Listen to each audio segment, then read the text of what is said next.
ญาณครับสัญญาณโอเคไหมอินชาอัลลอฮ์ครับอินชาอัลลอฮ์เราบอกขออนุญาตฝากอาจารย์นะครับ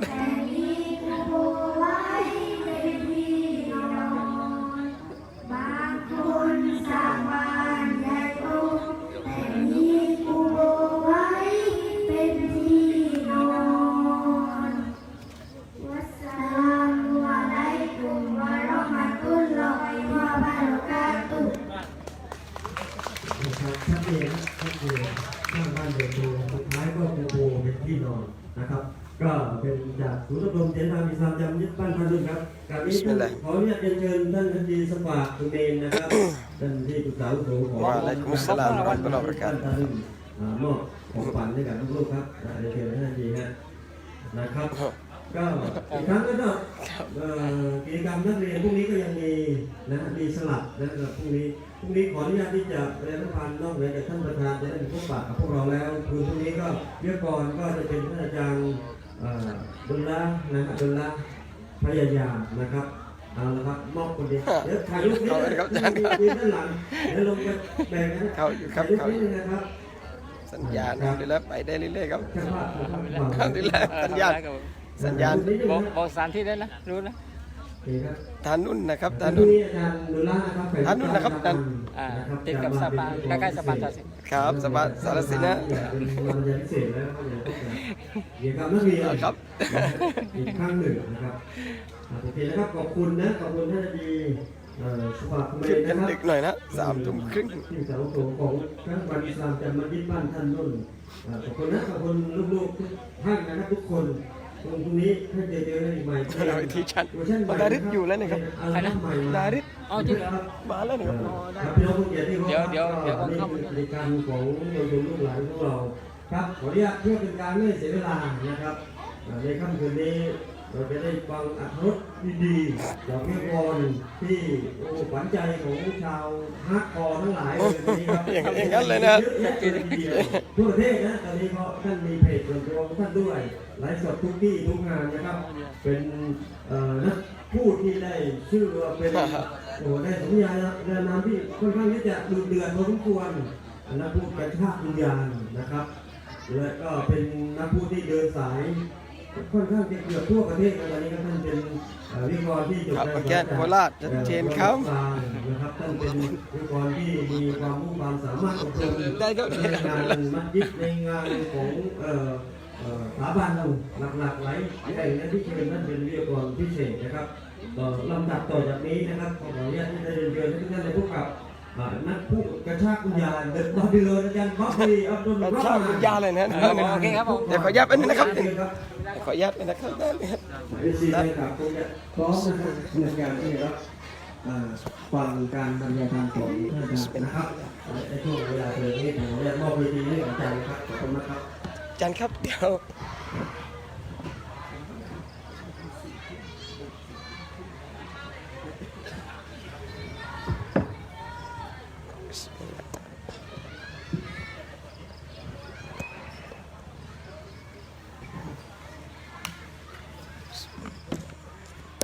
๋ย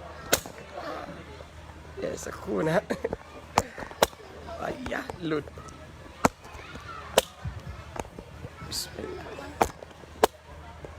เดี๋ยวแป๊บนึงนะครับท่านหลุดสายนิดหน่อยเลยโอเคครับบิสมิลลาห์มาดึกแค่ว่ามาดึกนะครับบิสมิลลาห์بسم الله بسم الله بسم الله الرحمن الرحيم الحمد لله رب العالمين وبه نستعين ولا حول ولا قوة إلا بالله العلي العظيم وصلى الله على نبينا محمد وعلى آله وصحبه وسلم أما بعد السلام عليكم ورحمة الله وبركاتهอัลฮัมดุลิลลาห์นะครับก็ขอชุกรต่ออัลลอฮฺซุบฮานะฮูวะตะอาลานะพี่น้องที่รักที่มีเกียรติทุกท่านนะครับตลอดจนชะบาบเยาวชนวัยรุ่นนะ คืนนี้ก็มาดึกนิดหนึ่งนะ3 ทุ่มครึ่งแล้วก็อาจจะใช้เวลากับพี่น้องเนี่ยอินชาอัลลอฮ์นะครับประมาณอัลลอฮฺอัลลัมนะประมาณ4ตอนนี้เราอยู่ประมาณ3 ทุ่มครึ่งนะครับเวลาอินชาอัลลอฮ์น่าจะประมาณ4 ทุ่มครึ่งเกือบโดยประมาณนะเพราะพรุ่งนี้เดินทางต่อเช้าเลยนะตี 4ผมต้องเดินทางทันทีนะครับฉะนั้นคืนนี้นะครับพี่น้องก็จะนัสิฮัตและตักเตือนตัวผมและพี่น้องหากวันนี้นะครับพี่น้องเราจะนับเนืมัดความโปรดปรานที่อัลลอฮฺ سبحانه และ تعالى ให้แก่อุมัตอิสลามให้แก่ตัวเรานั้นดังที่อัลลอฮฺ تعالى ได้กล่าวในอัลกุรอานว่าว่าอินตะอุดดูนิอ์มะตัลลอฮฺลาตุฮซูฮะและถ้าหากเจ้าจะนับความโปรดปรานที่อัลลอฮฺให้แก่เจ้านั้นเจ้าไม่สามารถจะนับมันได้เลยวันนี้พี่น้องความสุขหรือความโปรดปรานเนืมัดต่างๆที่อัลลอฮฺให้มีเยอะมากเราเดินได้เราหายใจได้เรากินได้เรานอนได้ต่างๆเหล่านี้เนืมัดอัลลอฮฺให้ทั้งคนที่เป็นผู้ศรัทธาและไม่ได้อีหม่านต่ออัลลอฮฺ سبحانه และ تعالى พี่น้องลองดูนะครับว่าเนืมัดนี้ใครก็สามารถจะมีได้คนละหมาดก็นอนหลับคนไม่ละหมาดก็นอนหลับคนละหมาดก็มีข้าวกินคนไม่ละหมาดได้ข้าว2 จานเลยคนละหมาดก็ดื่มน้ำได้คนไม่ละหมาดก็ดื่มน้ำได้เหมือนกันเนืมัดนี้อัลลอฮฺให้หมดไม่ใช่แค่คนพี่น้องที่รักวันนี้แม้กระทั่งสิ่งที่ไม่ใช่มนุษย์มันก็ได้เนืมัดตรงนี้แต่วันนี้เนืมัดที่ยิ่งใหญ่ที่สุดที่เราขอบคุณและชุกรต่ออัลลอฮฺนั้นคือสิ่งที่อัลลอฮฺประทานให้เราคือคนหนึ่งที่ได้กล่าวว่าลาอิลาฮะอิลลัลลอฮ์มุฮัมมัดุรรอซูลุลลอฮ์คำนี้สั้นแต่ไม่ได้กล่าวได้ทุกคนคำนี้ไม่ยาวแต่ไม่ได้สามารถกล่าวได้ทุกคนอัลลอฮ์จะให้เฉพาะใครพี่น้องที่รักไม่ใช่คนรวยไม่ใช่ผู้มีอิทธิพลไม่ใช่คนจนไม่ใช่ใครทั้งนั้นแต่อัลลอฮ์บอกว่าวะลากินอัลลอฮะยะฮดีมันยะชาอัลลอฮ์จะฮิดายัตนำทางสำหรับคนที่อัลลอฮ์ประสงค์เท่านั้นวันนี้ผมวันนี้ท่านหากวันนี้เราคนหนึ่งได้กล่าวว่าลาอิลาฮะอิลลัลลอฮ์มุฮัมมัดุรรอซูลุลลอฮ์เนืมัดอันนี้พี่น้องลองตีเป็นราคาเงินสิว่าจะซื้ออิสลามเข้ามาในชีวิตท่านต้องทุ่มเงินกี่พันล้านจึงจะซื้อได้ต้องใช้เสียงดังนะฮะอันนี้ประมาณ 80% พอเสียงผมนะพอนั่งคุยนะครับนักร้องฮาร์ดคอร์ไม่มีใครนั่งร้อนแต่บับลีอับดุลรอห์มานบายานฮาร์ดคอร์ได้แต่นั่งบายานอินชาอัลลอฮ์นะพี่น้องทนฟังจะได้ไม่ง่วงนะพี่น้องลองตีราคาว่าเท่าไหร่1 ล้านซื้อได้ไหม1,000 ล้านซื้อได้ไหมไม่มีทางจะซื้ออะไรอิลลัลลอฮ์ได้วันนี้อัลลอฮ์เลือกเราอัลลอฮ์เลือกท่านอัลฮัมดุลิลละห์ดังที่อัลลอฮ์ตะอาลากล่าวอินนัดดีนะอินดัลลอฮิลอิสลามแท้จริงศาสนาหน้าที่อัลลอฮ์คืออิสลามวันนี้อัลลอฮ์ให้มาถึงเราพี่น้องที่รักเราได้อิสลามอยู่กับเราวันนี้เนี่ยมันยิ่งใหญ่แล้วว่าอัตมัมตุอะลัยกุมนิอ์มะตีเราได้สมบูรณ์แล้วซึ่งความโปรดปรานต่างๆของข้าวะรอดีตุละกุมุลอิสลามดีนะและเราได้พอใจให้อิสลามเป็นศาสนาของเจ้าอายะนี้ลงมาพี่น้องที่รักท่านนบีอยู่อาราฟะห์บางอุลามะกล่าวว่านี่อายะสุดท้ายที่อัลลอฮ์ลงให้ท่านนบีศ็อลลัลลอฮุอะลัยฮิวะซัลลัมพี่น้องวันนี้เรามีชะฮาดะห์วันนี้เรามีอิสลามอยู่กับเราแต่สิ่งที่น่ากลัวที่สุดคืออะไรรู้ไหมสิ่งที่น่ากลัวที่สุดท่านจะรักษาอิสลามให้อยู่กับท่านจนวันตายได้อย่างไรแต่นี่คือสิ่งที่น่ากลัวพี่น้องที่รักพี่น้องดูวันนี้นะครับผมมาที่นี่ครั้งแรก ถ้าจำไม่ผิดแต่อิหม่ามเจอกันหลายครั้งแล้วค่ะอิหม่ามนะท่านอิหม่ามพาผมไปเที่ยวแล้วสารสินแต่บายานที่นี่อัลฮัมดุลิลละห์พื้นที่นี้ครั้งแรกบอกกับพี่น้องว่ามัสยิดอะไรนะท่านุ่นนะผมไม่เคยละหมาดญะมาอะห์ที่นี่นี่คือครั้งแรกที่ผมละหมาดวันศุกร์ร่วมกับพี่น้องลองตอบผมสิครับว่ามัสยิดบ้านเราอย่าเอาแค่นี้เลยขอทั้งประเทศผมไปบายานในหลายๆจังหวัดในหลายๆภูมิภาคท้ามาตลอดลองหาสักหนึ่งมัสยิด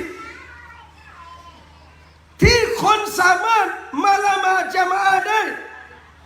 5 เวลาจำนวนแน่นหนาไม่แพ้ละหมาดจุมอะห์วันศุกร์หาสักหนึ่งมัสยิดที่สร้างมัสยิดให้ใหญ่เพื่อรองรับคนที่จะมาละหมาด5 เวลาขอมัสยิดเดียวทำไมขยายมัสยิดเพราะละหมาดมันล้นทำไมขยายมัสยิดเพราะญะมาอะห์5 เวลามีละหมาดตลอดแน่นมันมาดีน่าเลยขอมัสยิดเดียวทั้งประเทศเชื่อไหมครับจนวันนี้นะผมยังไม่ได้คำตอบแม้แต่หนึ่งมัสยิดเลยอาจจะมีแต่ถ้าเทียบเป็นเปอร์เซ็นต์น้อยมากแล้วบอกผมใหม่สิว่ามุสลิมะวันนี้ที่เป็นมุสลิมะพี่น้องดูบางคนทิ้งความเป็นมุสลิมะออกอิสลามที่อยู่กับเราวันนี้มันหลุดหายจากตัวเราไปเรื่อยๆมันมีหะดีษหนึ่งพี่น้องที่ท่านนบีศ็อลลัลลอฮุอะลัยฮิวะซัลลัมได้กล่าวแต่ถึงแม้ว่าหะดีษนี้หะดีษดออีฟแต่ความหมายสอดคล้องกับหะดีษซอฮีฮ์หะดีษดออีฟนี้กล่าวเอาไว้ว่าลายับกามินัลอิสลามอิลลัสมุจะมีอยู่ระยะเวลาหนึ่งพี่น้องที่อิสลามจะไม่เหลืออะไรเลยนอกจากชื่อเท่านั้นวะลายับกามินัลกุรอานอิลลารัสมุและอัลกุรอานจะไม่เหลืออะไรนอกจากตัวอักษรที่อยู่ในกุรอานเท่านั้นมัสยิดุฮุมอามิรตุนขราบุนมินัลฮุดะมัสยิดของเขาจะสวยงามแต่ปราศจากฮิดายัตทางนำในมัสยิดปราศจากคนอามันในมัสยิดพี่น้องที่รักเอาประโยคแรกที่ในหะดีษนี้บอกว่าอิสลามจะเหลือแค่ชื่อวันนี้มุฮัมมัดไม่ละหมาดมีไหม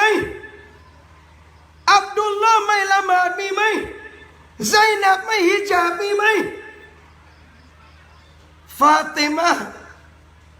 ซ้อนท้ายผู้ชายมีไหมยืมชื่อใช้ในการแสดง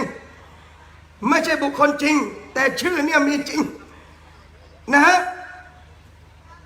อีซามารยมซอเลห์ชื่อซอเลห์เลยเตะแม่มีไหม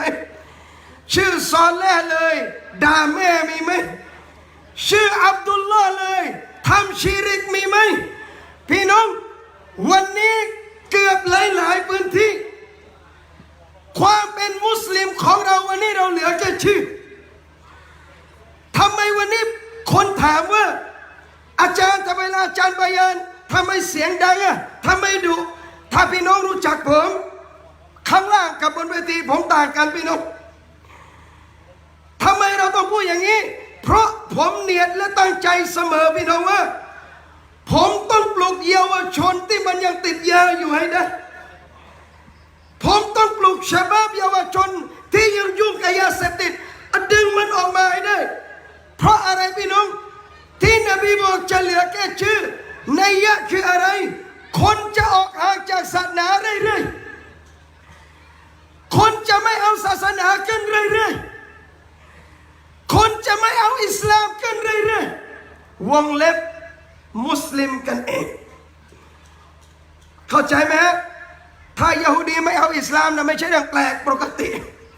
นัสรอนีไม่เอาอิสลามเป็นเรื่องปกติเบสิกมากๆแต่วันนี้ที่น่ากลัวมุสลิมไม่เอาอิสลามมุสลิมไม่ยืนในหลักการของอัลลอฮ์จนนบีบอกว่าในยุคหนึ่งพี่น้องยุสบิฮุรรจุลมุมินชายคนหนึ่งตื่นมาในตอนเช้าในสภาพเป็นมุมินที่สมบูรณ์วายุมซีกาฟิรและเมื่อถึงตอนเย็นเขากุฟรทันที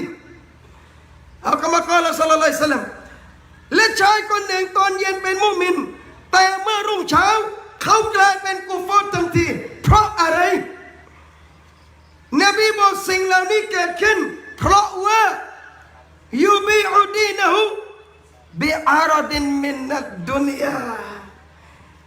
เอาคำกล่าวศ็อลลัลลอฮุอะลัยฮิวะซัลลัมพวกเขาขายศาสนาของเขา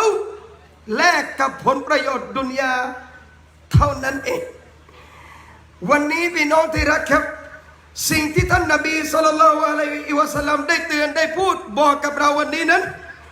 เป็นสิ่งที่เราไม่อยากให้มันเกิดขึ้นและเราจะทำยังไงวันนี้ในฐานะเราเป็นมุสลิมพี่น้องต้องตระหนักพี่น้องต้องฟิกเกตต้องมีความคิดพี่น้องภูเก็ตเจอวิกฤตโควิดใช่หรือไม่พี่น้อง3 จังหวัดก็เจอวิกฤตโควิดพี่น้องต่างประเทศก็เจอวิกฤตโควิดท่านเชื่อในอัลลอฮ์ไหมพี่น้องท่านมั่นใจในอัลลอฮ์ไหมท่านยะเกนเชื่อมั่นในความสามารถความยิ่งใหญ่ของอัลลอฮ์หรือไม่ท่านคิดว่าอัลลอฮ์สร้างหรือให้เกิดอะไรขึ้นไม่มีเหตุผลจริงหรือไม่พี่น้องถามตัวเองโควิดนี่บาลาอาซาบเป็นอาซาบชัดเจนมากทำไมอาซาบโรคระบาดจึงเกิดตามหลักศาสนาเพราะซินามันเยอะซินามันเยอะมัสยิดมันมากของเลวร้ายมันเกิดเยอะและในขณะที่เป็นการลงโทษวินาทีเดียวกันเราะห์มะตัลลิลมุมินีนเป็นความเมตตาแก่บรรดามุมินพี่น้องที่รักผมเตือนพี่น้องและเตือนตัวเองด้วยว่าอัลลอฮ์ให้เราเจอวิกฤตนี้ไม่ใช่อัลลอฮ์รังเกียจหรือจะแกล้งเราว่ามาซอลามูนะวะลาคินกานูอันฟุซะฮุมยัซลิมูนอัลลอฮ์บอกเราไม่ได้อาธรรมต่อพวกเขาแต่พวกเขาต่างหากที่อาธรรมต่อตัวพวกเขาเองพี่น้องลองย้อนกลับไปว่าตอนที่พี่น้องมีเศรษฐกิจที่ดีพี่น้องขับรถรับจ้างจนไม่ละหมาดเคยไหมตอนพี่น้องได้ริสกีจากอัลลอฮ์ที่สวยงามท่านเคยดูถูกคนยากจนกว่าท่านเคยไหมตอนอัลลอฮ์ให้เนียมัตริสกีแก่ท่านท่านเคยนึกถึงคนที่ลำบากกว่าท่านเคยไหมตอนที่อัลลอฮ์ให้ริสกีแก่ท่านท่านเป็นหนึ่งในคนที่ชุกรหรือเนรคุณอัลลอฮ์ท่านตอบตัวเองได้เมื่อบ่าวอัลลอฮ์ได้ทรยศเมื่อบ่าวของอัลลอฮ์ได้เนรคุณอัลลอฮ์มันก็สมควรพี่น้องที่รักที่อัลลอฮ์ต้องส่งบทเรียนมายังมนุษยชาติผมเคยพูดนะพี่น้องว่าโควิดเล็กนิดเดียวมองด้วยตาก็ไม่เห็นแต่หยุดเศรษฐกิจได้ทั้งโลกไม่ต้องแปลกใจดัจญาลจะไปทั่วโลกไอ้นี่ขี้ปะติ๋วมันยังไปได้ดัจญาลฟิตนะห์อันยิ่งใหญ่เตรียมพร้อมรับมือดัจญาลหรือยังพี่น้องใส่แมส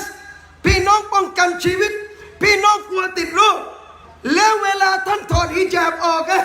ท่านไม่กลัวนรกของอัลลอฮ์บางคนรักษาแมสยิ่งกว่าฮิญาบอีกพี่น้องไปไหนไม่เคยลืมแมสแต่ไปไหนก็ไม่หยิบฮิญาบเป็นโควิดตายดีกว่าตายในสภาพเนรคุณนะพี่น้องเป็นโควิดตายโดยท่านอยู่ในพื้นที่ไม่ได้ออกไปข้างนอกโดนประสบโรคแล้วเสียชีวิตอิสลามถือว่าเป็นชัยตายชัยแต่ตายในสภาพไม่ละหมาดตายในสภาพไม่ฮิญาบตายในสภาพเนรคุณขอให้เป็นโควิดตายยังดีสักกว่าสำหรับตัวผมเองดีกว่าจะมีชีวิตในการทรยศอัลลอฮ์พี่น้องที่รักเงียบนี่ตกใจหรือกลัวหายใจอยู่นะมะนะนี่แหละฮะพิธีกรผมอาจารย์เจอกันทุกไฟตั้งฉายาเลยนักพูดกระชากวิญญาณกระชากหยุดแต่อย่าเพิ่งตายนะมานะแต่ถ้าใครจะตายตรงนี้ก็ไม่ว่าถือว่าตายดีมัสยิดมีกูโบพร้อมห้องอาบน้ำมายัดก็เรียบร้อยเดี๋ยวจัดการเลยผมก็จะช่วยละหมาดญะนาซะให้อินชาอัลลอฮ์นะเนียดมาตายไม่ได้คืนนี้ไม่ใช่เนียดมาตายนะอินชาอัลลอฮ์ถ้าเนียดมาเนี่ยอัลลอฮ์ให้จริงนะพี่น้องนะผมไม่ได้เนียดมาตายเหมือนกันน่าจะกลับบ้านต่อนะครับอินชาอัลลอฮ์เลยบอกพี่น้องเอานี่นะบอกว่านี่เป็นการเตือนนะพี่น้อง ผมต้องขอมาอัพอีกครั้งต้องพูดดังๆแบบนี้นะมันเป็นสไตล์อย่าถือไม่ได้โกรธใครนะและไม่ได้ด่าใครด้วยผมหวานแหโดยรอบอินชาอัลลอฮ์นะฉะนั้นนี่คืออันดับแรกสิ่งที่นบีกลัวอิสลามจะหายและเหลือแค่ชื่อจนหะดีษหนึ่งพี่น้องท่านนบีศ็อลลัลลอฮุอะลัยฮิวะซัลลัมกล่าวนี่หะดีษซอฮีฮ์ด้วยท่านนบีได้กล่าวว่ามันจะมียุคหนึ่งเนี่ยนะพี่น้องที่นบีเอ่ยถึงว่ายัดรุสุลอิสลามกะมายัดรุสุวัชยุธอิสลามจะหายไปอิสลามก็ไม่ค่อยรักเชิญขึ้นมาเงียบๆนะครับอัลฮัมดุลิลลาห์นะอิสลามจะหายไปเนี่ยนะพี่น้องเหมือนกับการหายของรอยสีรอยดอกบนเสื้อของเราพี่น้องเคยใส่เสื้อลายดอกใช่ไหมซักไปนานๆมันจะจางลงใช่หรือไม่อิสลามจะหายไปเรื่อยๆแบบนั้นวันนี้พี่น้องที่รัก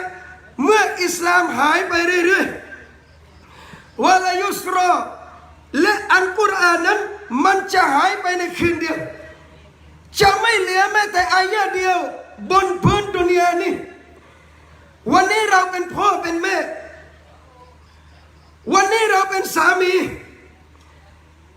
ภาระหน้าที่ตกหนักที่สุดวันนี้พี่น้องอะไรจะเกิดขึ้นถ้าวันนี้ลูกของเราคือหนึ่งในคนที่ทรยศต่ออัลลอฮ์ถ้าวันนี้ลูกของเราครอบครัวเราคือหนึ่งในคนที่ไม่สนใจในเรื่องราวของอิสลามอิสลามจะหายสาเหตุคนเริ่มไม่เรียนเริ่มไม่สนใจเมื่อนบีบอกตรงนี้พี่น้องครับผมไปบะยานที่หนึ่งในภาคอีสานพี่น้องเชื่อหรือไม่ยุคที่นบีพูดว่ากุรอานจะไม่เหลือแม้แต่อายะเดียวยังไม่เกิดไปบะยานที่อีสานอินนาลิลลาฮ์วะอินนาอิลัยฮิรอญิอูนพี่น้องอยู่ภาคใต้ขอบคุณอัลลอฮ์ในเนี่ยมาที่ให้มีชุมชนมุสลิมอยู่ใกล้ๆกันที่นู่นบางพื้นที่ต้นตระกูลมาเป็นมุสลิมแต่สุดท้ายมารุ่นลูกออกจากอิสลามซะอย่างนั้นมารุ่นหลานออกจากอิสลามชื่อไปแปะตามกำแพงนู้นกำแพงนี้พี่น้องซึ่งไม่ใช่กำแพงมัสยิดสิ่งเหล่านี้เกิดขึ้นสะท้อนอะไรครับพี่น้องอามานะที่ย้อนถามกลับมาวันนี้กับเราว่าตระหนักหรือยัง อิสลามอ่อนแอและไม่สนใจเรื่องศาสนาอิสลามในความเข้มข้นในตัวเราอัลลอฮ์ก็จะเอาออกมันไปเรื่อยๆเรื่อยๆจนวันนี้อิสลามจึงเหลือแค่ชื่อจริงๆพี่น้องที่รักแล้ววันนี้อัลกุรอานที่ท่านนบีศ็อลลัลลอฮุอะลัยฮิวะซัลลัมกล่าวว่ามันจะหายไปในคืนเดียวลายะบกาฟิลอัรฎจะไม่เหลือแม้แต่อายะเดียวบนพื้นแผ่นดินดุนยานี้วันนี้พี่น้องมีอัลกุรอานอยู่กับบ้านถึงเวลาหรือยังที่ท่านจะยืนแล้วจับอัลกุรอานมาอ่านที่ท่านจะยืนปฏิบัติหลักศาสนาอย่างสมบูรณ์พี่น้องที่รัก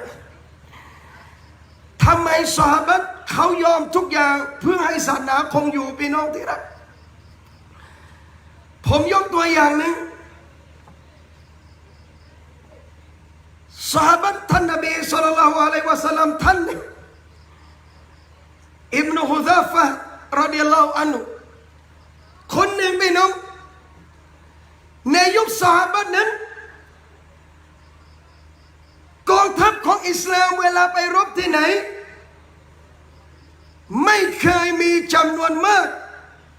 กว่ากองทัพของศัตรูเลยในส่วนมากไม่มีเลยบางทีสมัยท่านนบีเรากองทัพมุสลิมมี 3,000 คนโรมันมี 200,000แต่ชนะวันนี้โลกอาหรับเรามี20 กว่าประเทศยะฮูดีมีกระจุกเดียวแต่แพ้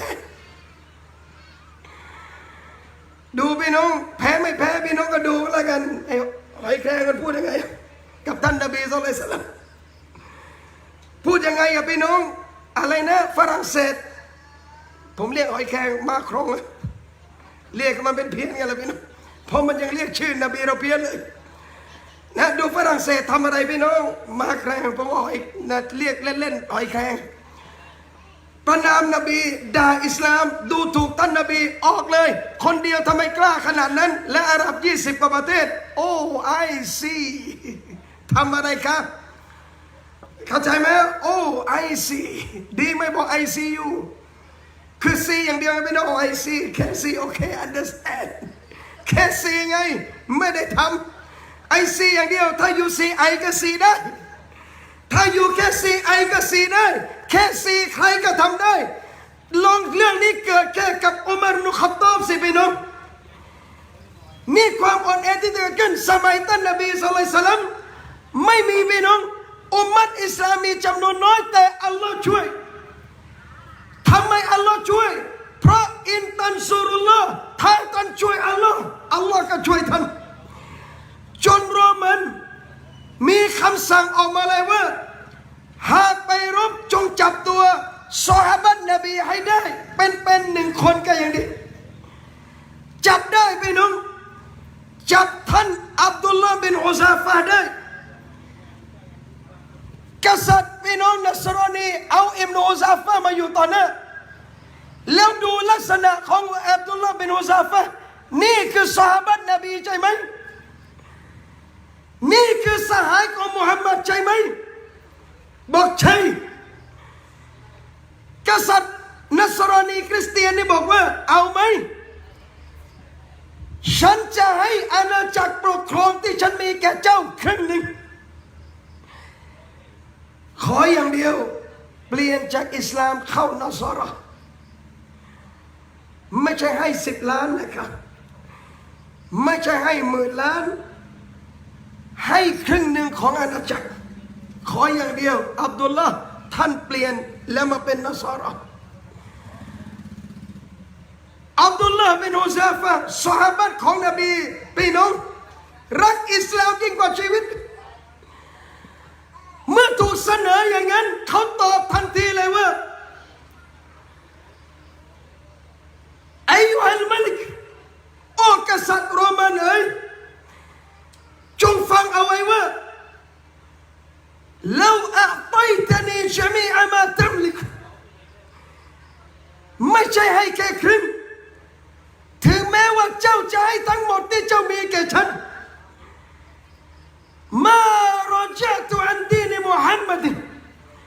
ฉันจะไม่หันออกจากศาสนานี้ตอรฟะตะไอน์แม้ชั่วพริบตาเดียวฉันก็จะไม่ทิ้งอิสลามเขารักอิสลามมากเขาไม่ยอมที่จะให้อะไรมาซื้อตัวเขาออกจากศาสนาของอัลลอฮ์ในขณะที่วันนี้พวกเราไม่มีใครมาให้เงินเราทีเราอยู่ประเทศไทยอิสระในการปฏิบัติศาสนาละหมาดตรงไหนก็ได้มัสยิดเปิดทุกมัสยิดบนถนนฟุตบาทยังละหมาดได้แต่เสือกไม่ละหมาดขอโทษนะครับใช้ศัพท์นิดหนึ่งนะอย่าตามนะครับผมมันเป็นเทคนิคบางอย่างมุสลิมบางคนเสือกไม่ละหมาดยังไม่มีอะไรให้แล้วลองดูสิว่าถ้าวันหนึ่งมีคนให้10 ล้านจะทิ้งศาสนาได้ไหมคนแบบนี้อินนาลิลลาห์วะอินนาอิลัยฮิรอญิอูนนี่คือสิ่งที่เกิดขึ้นพี่น้องที่รักวันนี้เรารักอิสลามไม่เต็มร้อยเพราะเราได้อิสลามมาง่ายๆเราได้มันมาง่ายๆเราจึงพร้อมจะจากมันไปง่ายๆเราทำเล่นๆกับศาสนาขยันก็ละเมิดขี้เกียจก็ไม่ทำมีอารมณ์ก็ไปสู่เราไม่มีก็นอนบ้านวันหนึ่งอยากขยันอีมานขึ้นก็อ่านกุรอานบางทีก็ขี้เกียจอ่านแล้วก็ทิ้งตลอดชีวิตผมยกตัวอย่างท่านหนึ่งไปน้องกุตัยบะห์บินมุสลิมกุตัยบะห์เป็นแม่ทัพอิสลามอันยิ่งใหญ่ในอดีตถูกจับได้เหมือนกันไปน้องที่รักเขาเอากุตัยบะห์เข้าไปขังในคุกและเอาเหล้าให้ตั้งไว้1 ขวดพร้อมเนื้อหมูอีก1 ชิ้นเหล้ากับหมูตั้งไว้ในคุกแล้วขังกุตัยบะห์เอาไว้ปิดประตูตาย3 วันพี่น้องที่รักกุตัยบะห์อยู่กับเนื้อหมูและอยู่กับเหล้าถามพี่น้องสิว่าถ้าเป็นเราทำไงอะนี่ขนาดไม่ได้ถูกขังคุกมันยังกินมั่วเลยนะฮะบางทีเข้าเซเว่นมันหยิบหมดแล้วพี่น้องฮาลาลไม่ฮาลาลมันหยิบหมด หยิบหมดเลยนะนี่ถูกขังในคุกพี่น้องเหลือหมูกับเหล้าและไม่มีอะไรเลยอย่างอื่น3 วัน 3 คืนผมว่าไม่ใช่ท่านหรอกเป็นผมก็ไม่เหลือ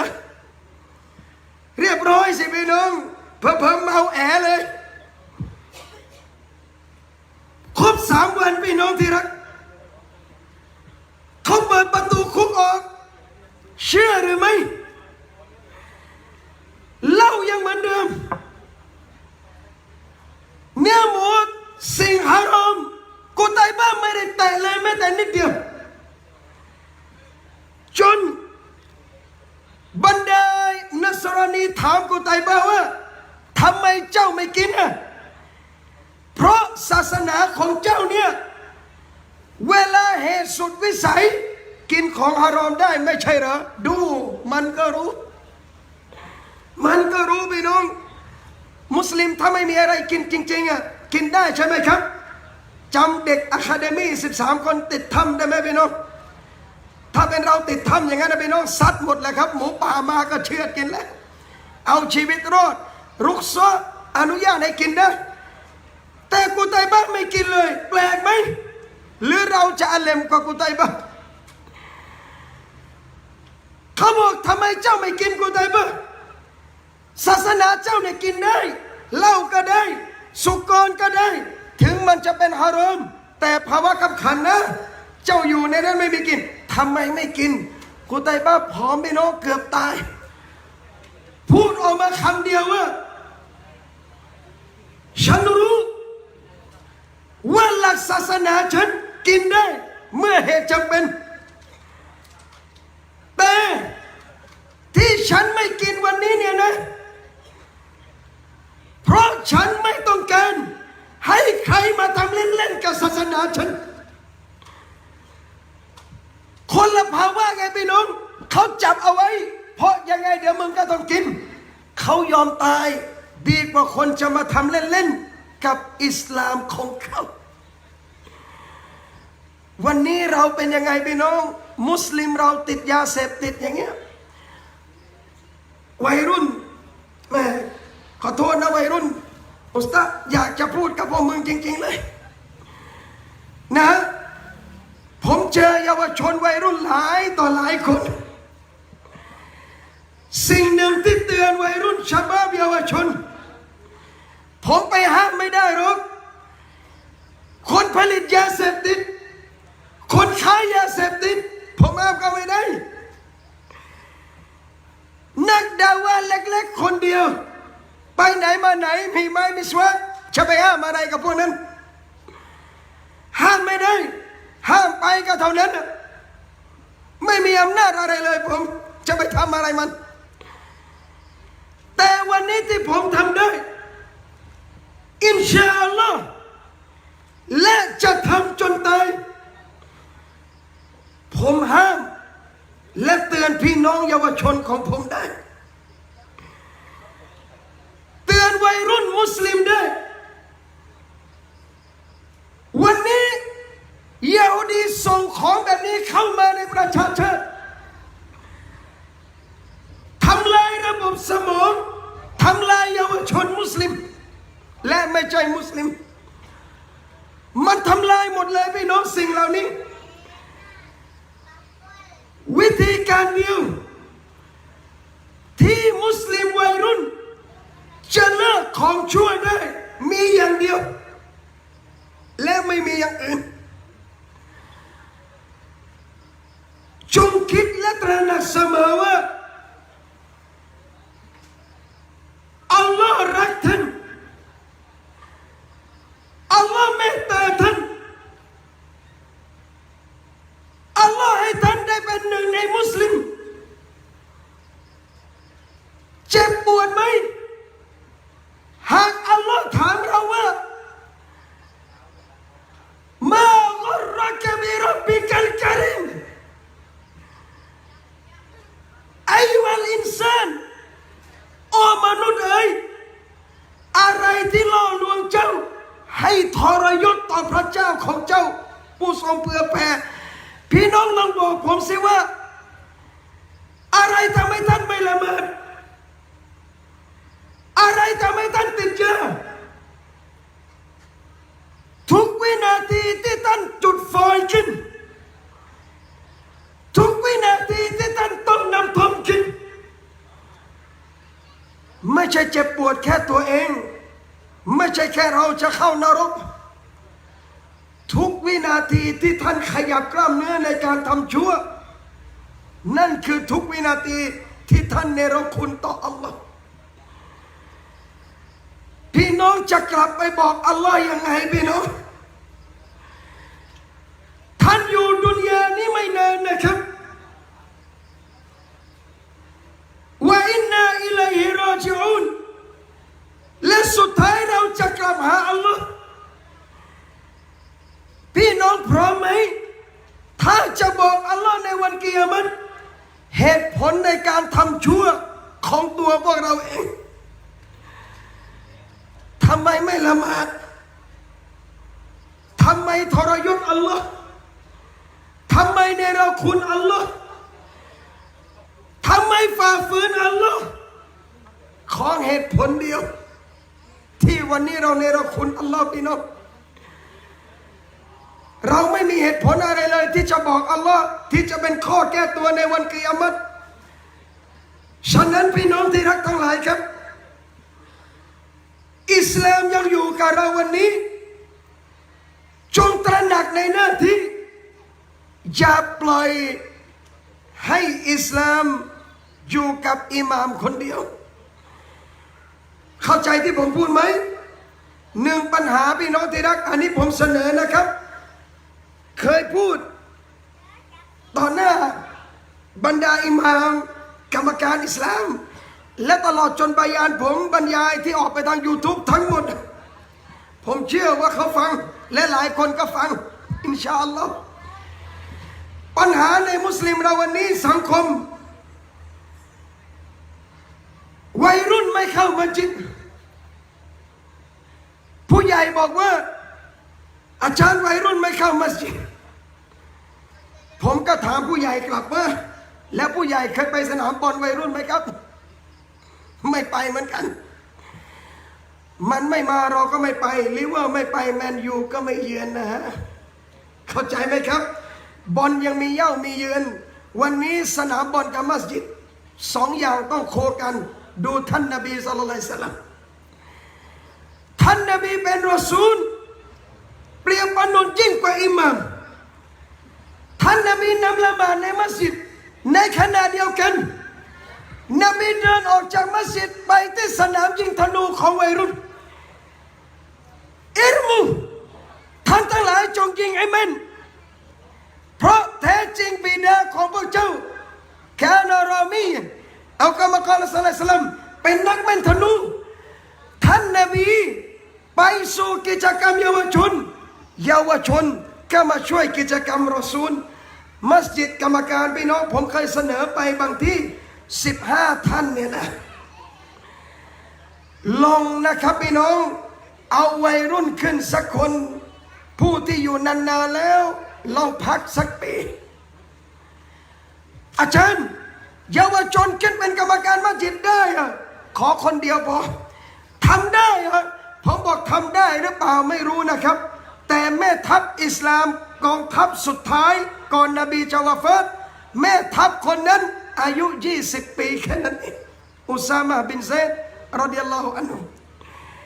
ทำได้นะอาจารย์ได้หรือเปล่าก็ไม่รู้เหมือนกันแต่อุมัรอิบนุค็อฏฏอบเข้าอิสลามคนเดียวคนตักบีรทั้งมักกะฮ์อายุตอนนั้น30 ปีแค่นั้นเองทำได้นะอาจารย์ได้หรือเปล่าไม่รู้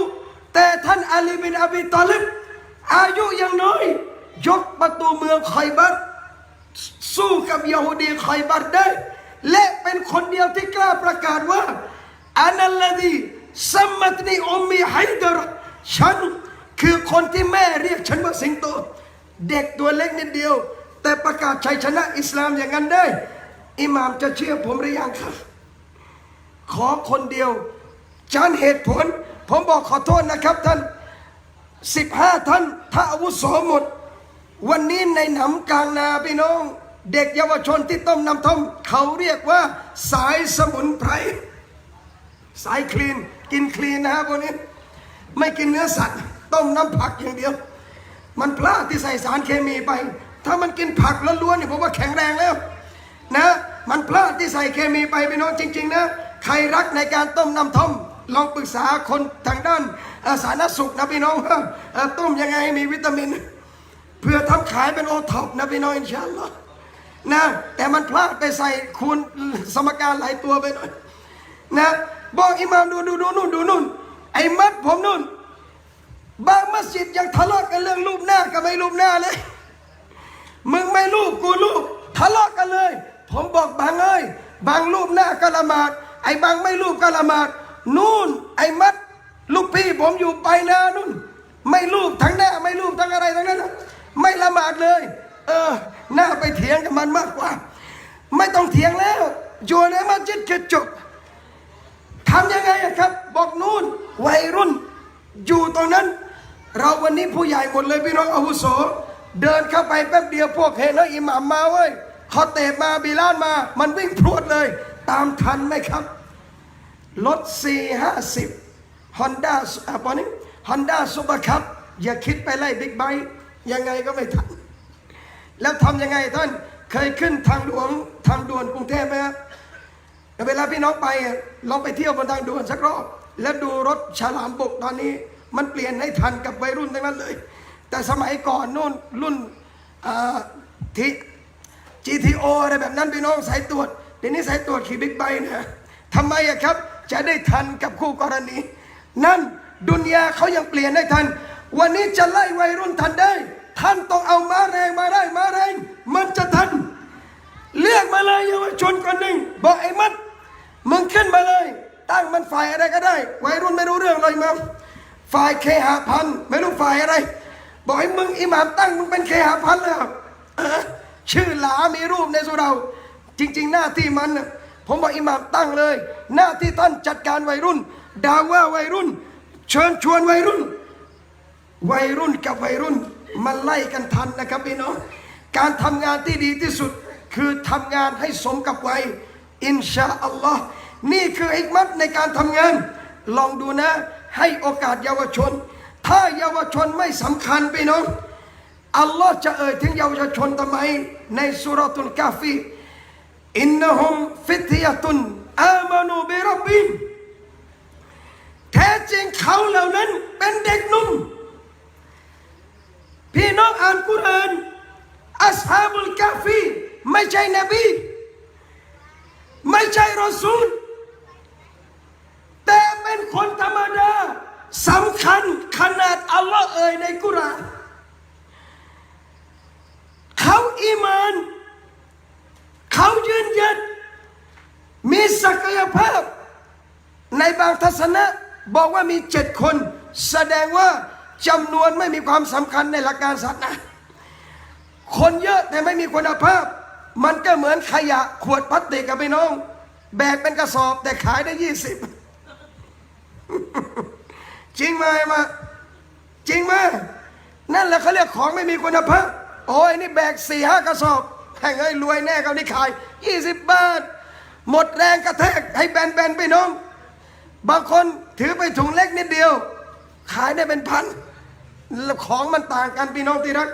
นี่คือภาพที่ได้เห็นบางครั้งไม่ต้องเยอะเยาวชนคนกลุ่มหนึ่งตั้งใจทำงานและเปลี่ยนแปลงสังคมไม่ดีขึ้นดึงคนติดยาเสพติดมาเลิกดึงคนไม่ละหมาดมี3 คนที่ช่วยกันดีกว่า100 คนที่ไม่ทำอะไรเลย100 คนนั่งโม้ร้านโรตีอย่างเงี้ยพี่น้องกับ3 คนนั่งประชุมกันในมัสยิดจะดึงยังไงว่าวัยรุ่นบ้านเราให้เลิกยาการคุยของมัน2 นาทีดีกว่าเรานั่งโม้8 ชั่วโมงนี่คือคนพี่น้องที่รักจงพยายามนะครับวันนี้เราหมดเวลาในความขัดแย้งหมดเวลาในการโต้เถียงหมดเวลาในการเอาชนะเรามีเวลาเดียวตอนนี้คือว่าจะดึงพี่น้องเข้าสู่หลักอิสลามยังไงดึงมุสลิมที่หลงทางกลับสู่อิสลามยังไงนี่คืออามานะห์อันยิ่งใหญ่ของผมและของท่านเราต้องตายท่านก็ต้องตายอัลลอฮ์บอกแล้วพี่น้องว่ากุลนัฟซินซาอิกะตุลเมาต์ทุกชีวิตต้องลิ้มรสความตายสัจธรรมหนึ่งที่อัลลอฮ์พูดพี่น้องว่ายะฮูดีเกลียดเราไหมฮะคนยะฮูดเกลียดเราไหมยิวเกลียดเราไหมมุสลิมไม่ชอบใช่ไหมใช่และอัลลอฮ์บอกทุกชีวิตต้องตายถ้าใครเจ๋งหาคนไม่ตายได้คนเดียวผมจะบอกว่าอัลลอฮ์โกหกทันทีขอคนเดียวพี่น้องนั่นยังไม่ตายอาจารย์ขอคนเดียวหมอยังไม่รอดหมอรักษาคนสารพัดเลยพี่น้องตายสุดท้ายเหมือนคนเป็นโควิดพี่น้องเครียดทำไมเครียดอ่ะกะเอ้ยหนูเป็นโควิดค่ะอาจารย์แล้วก็รอวันตายไอ้ที่ไม่เป็นก็รอวันตายทั้งนั้นแหละใครรอวันเกิดมาพี่น้องที่นั่งรอตายทั้งนั้นฉะนั้นไม่ต้องเครียดบางคนเป็นมะเร็งเครียดรอวันตายอาจารย์ร้องไห้อีกจะไม่เจอกับลูกแล้วพรุ่งนี้อีกคนหนึ่งโดนรถชนเลยไอ้นั่นแข็งแรงหมดทุกอย่างฉะนั้นเรื่องตายไม่ใช่เรื่องเครียดไม่ใช่เรื่องเครียดเพราะทุกคนต้องตายแต่ปัญหาที่ว่าอินนามาตัวเฝ้านะอูจูรอคุมเยามัลกิยามะอัลลอฮ์จะตอบแทนนะพี่น้องทุกชีวิตอย่างสมบูรณ์ในวันกิยามะวันนี้เราละหมาดวันนี้เราซิกรุลลอฮ์วันนี้เราชวนคนทำดีไม่ได้ตอบแทนจากอัลลอฮ์อย่างเต็มร้อยดูพี่น้องคนละหมาดเวลาขับรถเก่าๆมาคันนึงไอ้นู่นไม่ละหมาดขายยาบ้าถอยฟอร์ดมาแล้ว3 คันอาจารย์ทำไมนั่นรวยเอาอาจารย์ฉันน่ะละหมาดตอนนี้เหลือจักรยานพี่น้องดูเหลือจักรยานไอ้นู่นไม่ละหมาดเลยได้ทั้งรถได้ทั้งอะไรก็อัลลอฮ์ไม่ได้บอกว่าละหมาดแล้วรวยถ้าละหมาดแล้วรวยสุเราคงเต็มอ่ะพี่น้องไม่ได้บอกว่าละหมาดแล้วรวยแต่ละหมาดทั้งหมดอิบาดัตอัลลอฮ์จะตอบแทนให้ในวันกิยามะห์อย่างสมบูรณ์ชีวิตดุนยาพี่น้องเฉลี่ย60ก็ไปแล้วมา60 70ไปแล้วพี่น้องที่รักเทียบในอาคิเราะห์ 1,000 ปีดุนยาเท่ากัน1 วันอาคิเราะห์เราอยู่ประมาณ2 นาทีกว่าฉะนั้นเรามีเวลาอิสลามเปลี่ยนแปลงตัวเอง2 นาทีแค่นั้นพี่น้องที่รัก อัลลอฮ์ให้เวลาเรา2 นาทีในอาคิเราะห์เปรียบเทียบ2 นาทีนี้ท่านจงยอมซอบัตอามันอิบาดัตจงละหมาดยามค่ำคืนทุ่มเททำงานศาสนาเยอะแล้วท่านจะไม่เสียใจอินชาอัลลอฮ์พี่น้องผมเตือนตัวผมเองด้วยนะครับหมดเวลายุ่งเรื่องคนอื่นนะหมดเวลาในการส่องคนอื่นถึงเวลาส่องตัวเองให้มากก็ดะอัฟละฮะมันตะซักกะคนที่ชัยชนะคือคนที่ขัดเกลาตัวเองพี่น้องนะครับพวกเราเนี่ยผมด้วยถ้าขยันดูแลตัวเองเหมือนขยันส่องเรื่องคนอื่นเราอาจจะเป็นชาวสวรรค์แล้วเราอาจจะเป็นชาวสวรรค์แล้วพี่น้องอินชาอัลลอฮ์เพราะเรารู้เรื่องคนอื่นหมดเลยลูกหลานมุสลิมวันนี้พี่น้องผมไปบางที่บ่อยน้องชื่อซอฮาบะห์ให้ได้10 คนเดี๋ยวได้ตังค์ให้เวลามันแป๊บเดียวมันนิ่งอึ้งเลยพี่น้องแล้วผมก็ไม่ปล่อยนานกว่านั้นเพราะเดี๋ยวมันได้ประมาณเกือบ2 นาทีไม่ได้บอกเอาใหม่ละกันนะมึงชื่อดารา20 คนเดี๋ยวได้ตังค์แป๊บเดียวครบพี่น้องอันนี้บอกนะครับนี่คือจุดอ่อนขอฝากเอาไว้ว่าอินชาอัลลอฮ์จงเปลี่ยนแปลงอิสลามตัวผมและตัวท่านขยันในอามันคิดซะว่าเรามีเวลา2 นาทีในอิบาดัตจงพยายามให้มากที่สุดสิ่งเลวร้ายจงให้มันผ่านไปกุลบันิอาดัมขอตาอุนมนุษย์ทุกคนมีความชั่วความผิดพี่น้องที่รักว่าใครรุลขอตาอินอัตตาวาบุนและคนผิดที่ดีที่สุดคือผิดและเตาบัตให้กำลังใจเยาวชนอีกครั้งนะพี่น้องผมไม่ใช่เด็กดีมาแต่ก่อนตอนนี้ก็ไม่ใช่ดีเต็มร้อยผมไม่ใช่เด็กเรียบร้อยเหมือนผ้าพับไว้นะผมเข้าใจบางอย่างที่เยาวชนวัยรุ่นเสพยาอะไรต่างๆบ้างเราเข้าใจแต่ผมเชื่อมั่นอย่างหนึ่งว่าเด็กเกเรถ้าวันหนึ่งมันได้เตาบัตและเปลี่ยนแปลงตัวเองผมมั่นใจในศักยภาพว่าคนเหล่านี้มีศักยภาพในการทำงานศาสนาและช่วยเหลืออิสลามแน่นอนพี่น้องอินชาอัลลอฮ์อย่าดูถูกตัวเองนะพี่น้องอดีตปล่อยทิ้งไปและอย่ากังวลกับอนาคตบิสมิลลาฮิตะวักคัลตุอัลลอฮ์มอบหมายต่ออัลลอฮ์เปลี่ยนแปลงเป็นคนดีวันนี้และไม่สายกับชั่วชีวิตที่เหลือของท่านมีเด็กวัยรุ่นคนหนึ่งพี่น้องที่รักนะวัยรุ่นนี่เซนซิทีฟเราต้องเอาใจมันเยอะๆเวลาผมไปบรรยายที่ไหนนะบางที่บรรยายเสร็จลงไปพี่น้องผมนึกว่าหมาลายวัวชนมาฟังผมไม่ยาวขนาดนี้นะแต่งตัวมานั่งอยู่มุมหนึ่งพี่น้อง2-3 คนเขาว่าผมขอโทษนะครับเสร็จแล้วกูบรรยายเสร็จลงไปมันดักอะไรหรือเปล่าวะเนี่ยเสื้อดำเกงยีนลงไปเสร็จมาเลยพี่น้องอาจารย์ผมฟังบรรยายอาจารย์ผมก็แหลงใต้ตามเขานะฟังบรรยายอัลลอฮ์มาฟังบรรยายอาจารย์ผมยังกินน้ำท่อมอยู่นะแต่มันบอกเลยวันนี้รีบกินจะรีบมาฟังบรรยายใช้ได้ไหมมันบอกมือนี้ใช้ได้นี่รีบกินเลยอาจารย์วันนี้จะรีบมาฟังบรรยายอัลฮัมดุลิลละดีไม่ใช่ดีที่กินนะพี่น้องอย่างน้อยจิตสำนึกมันยังมีเวลาผมแรงตายฝึกแรงตายนี่นะเวลาผมกินน้ำท่อมจันฟังบรรยายอาจารย์กันมันว่าตอนมันกินน้ำท่อมฟังบรรยายผมไปพลางๆใช้ได้ก็ดีกว่าฟังเพลงลูกทุ่งไปน้องดีกว่าฟังเพลงร็อกแสดงว่าจิตสำนึกของคนนะพี่น้องภายนอกอาจจะดูเลวร้ายแต่ผมเชื่อมั่นเสมอว่าลึกๆของคนทุกคนไม่มีใครอยากเป็นคนเลวพี่น้องที่รักไม่มีใครอยากเป็นคนเลวมีครั้งหนึ่งในสุดท้ายนี้ผมจะพูดให้เป็นบทเรียนแก่พวกท่านและตัวผมเองผมมีโอกาสไปนะพี่น้องสถานพินิจเด็กเยาวชนทำผิดโดยอายุยังไม่ถึง18 ปีเข้าสถานพินิจได้คุยกับน้องคนหนึ่งพี่น้องเยาวชนคนหนึ่งซึ่งกำลังจะพ้นโทษผมถามว่าไอ้น้องโดนคดีอะไรมาไอ้น้องนี่บอกว่าฆ่าคนตายครับอาจารย์นึกถามผิดคนประวันนี้ฆ่าคนตายแต่หน้ายิ้มมากพี่น้องหน้าพี่น้องดูนะหนังไทยเวลามันทำ คนที่ฆ่าคนต้องมีหนวดมีเขาน่ากลัว จริงๆหน้าหวานที่มีเขามีหนวดพวกเนี้ยใจดีทุกคนไปเนาะภาพออกพอเด็กหนุ่มคนนี้ผมดูมาคือไทยนาลินเลยบอกฆ่าคนตายครับอาจารย์ทำไมฆ่าเขาอะ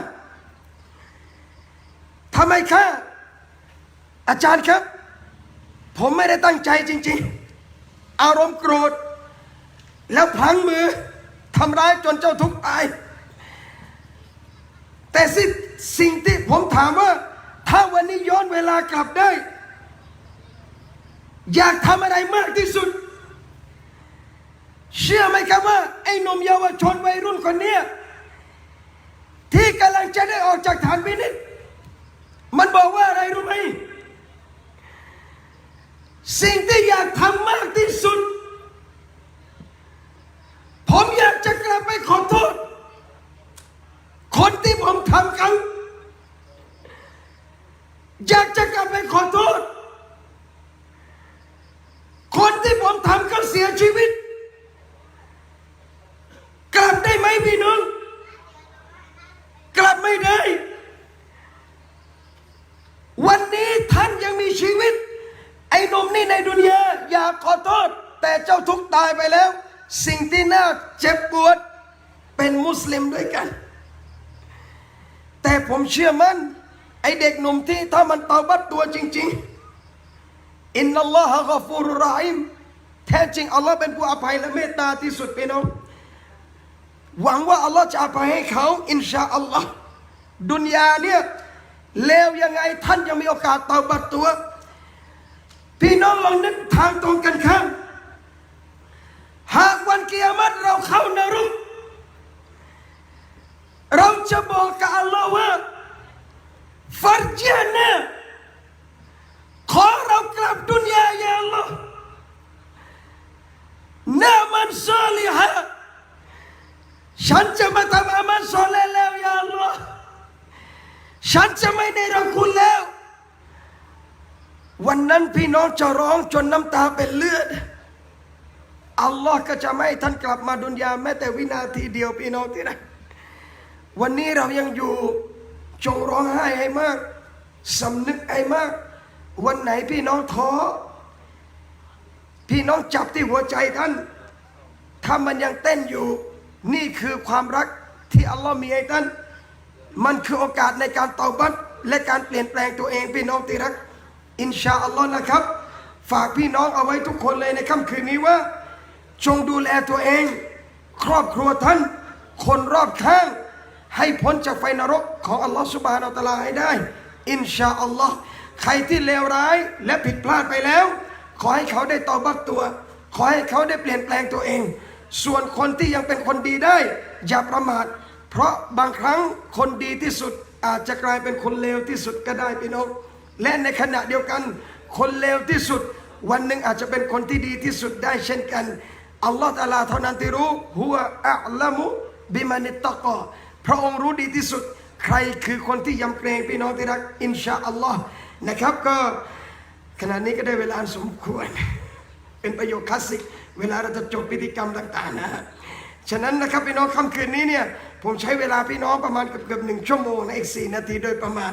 นะแน่นอนพี่น้องบางคำพูดบางน้ำเสียงผิดพลาดผมต้องขอโทษขออภัยพี่น้องทุกท่านแต่พูดทั้งหมดนะครับอีกอย่างหนึ่งอย่าปล่อยให้มัสยิดลอยนวล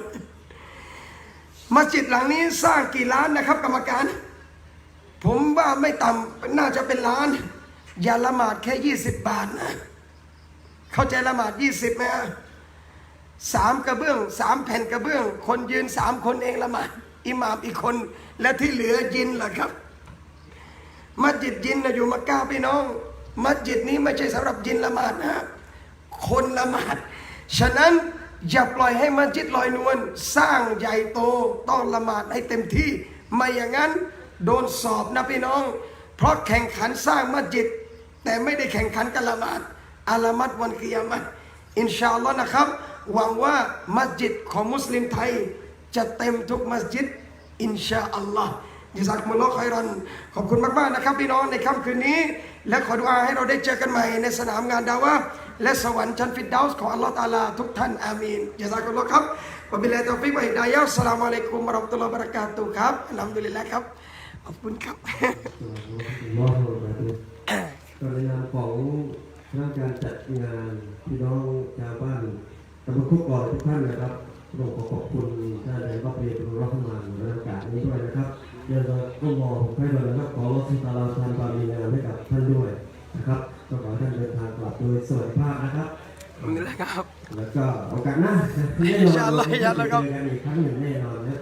ทุกๆงานของมัสยิดในฝั่งนี้ก็ถือว่าท่านติดแล้วติดชาร์จก็เป็นเสียงเรียกร้องจากFC